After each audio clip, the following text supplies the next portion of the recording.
So I've been going to these Pilates classes at Mecca. So it's like hard Pilates, like super fucking hard Pilates. And so I went last week, and after the class, I was like, you know what? I think I kind of quit on myself. Just like little quits. We'd be doing some leg exercise and it would start hurting and I would quit. I would like take a break, but it wasn't like a legitimate, hey, I need an actual break. It was like a quit. So I left and I was kind of defeated. Like I didn't leave feeling empowered. I didn't leave feeling proud of myself because I knew I didn't leave it all out there. Like I actually left some on the table. And I was like, oh, that's kind of a bummer. So instead of just letting it be a bummer and like feeling bad about myself, I like looked at it and I'm like, okay, well, what was going on? And I was like, well, what was going on for me is I was feeling pain in my body and my brain said, we need a break. And I believed my brain. So that's what was going on for me. And then I asked myself, I'm like, well, how do I want to handle this situation in the future? Because inevitably this situation is going to arise because I know I'm going to go back to this class and I know it's going to be hard because it's always hard. What do I want to do when my muscles are aching and my brain is saying quit? What do I want to say back to my brain when my brain's saying, let's just take a quick, oh, we need some water. Oh, let's fix our ponytail. Now, it's okay if you actually need water. It's okay if I actually need water, actually need to fix my ponytail. I didn't actually, in those instances, need water or a ponytail. It was totally a quit. It wasn't a legitimate reason to stop. I was on to myself, right? So I'm like, how do I want to handle this next time? So I'm like, next time I want to remind myself, as soon as my brain's like, let's take a break, that is my ding, ding, ding. That is my alarm bell. I'm like, I'm actually looking for the thought. When is the thought going to come up being like, Laura, totally take a break. Like, let's just do a quick child's pose. Like, we're already right here. I'm like, I'm going to program my brain to think just because I'm feeling uncomfortable does not mean I need to stop. And in fact, what this discomfort means is that I'm getting stronger. And so then I went to the class the other day, like 2 days ago, and it was really hard.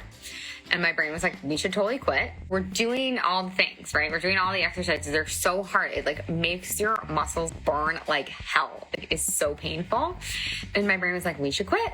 We should it pulled out all the stops. It was getting super creative. It was coming up with all the things, super clever. And I was like, oh, brain, I understand, right? Because I understand the human brain. And I want you to too, because when we understand our brains, we can have agency over them. So my lower brain's job is to seek pleasure and avoid pain. And it sees doing lunges on these crazy mega reformers as something to avoid, right? Because my primitive brain thinks that we live in primitive times and that if there's pain, it must mean like there's something that's threatening to our lives. Now, doing lunges in an air-conditioned Pilates studio is not going to kill me. So I'm like, brain, I understand that you want to quit. This is totally normal, but sorry, we're not quitting. We're going to keep going. This is what's going to make us stronger. This is why we are here, to build our muscles. This discomfort means we are doing it right. And my brain's like, oh, okay, all right. Doesn't mean it's like less uncomfortable, but my brain sort of gets on board. My brain sort of quiets down. My brain's sort of like, okay, I guess she's the boss and I'm not. And so then I left the workout and I was really proud of myself because I allowed the discomfort, but I didn't stop because of it. And I felt really good. And now my muscles are super sore. And I actually like the feeling of my muscles being sore because it's a reminder. Fucking crushed it, Laura. What I want to offer to you guys is that you apply this when it comes to losing weight for the last time. If you decide you don't want to eat processed sugar, your brain is going to tell you to eat processed sugar because your brain's job is to seek pleasure and avoid pain. And sugar is pleasurable for your brain, and not having it is painful for your brain.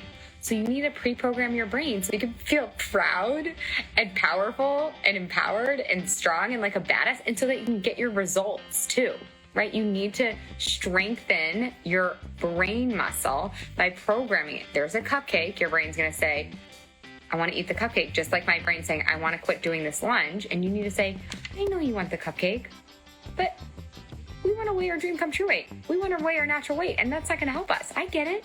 I understand. But the answer is no. And I love you so much. And if we really want to have this cupcake, we can plan for it for Saturday night or whatever, right? And we can work it into the plan so we can still get our results. And then you will leave that moment feeling proud and empowered instead of feeling defeated and disappointed in yourself for not keeping your word, because then you know you're not going to get the results that you want. So it's supposed to be uncomfortable. Anything that you want to go out and achieve that's big, that's hairy, feels a little scary, it's going to be a little uncomfortable sometimes. That's okay. It doesn't mean that you stop or that you quit. And in fact, it means you keep going. It means you're doing it right.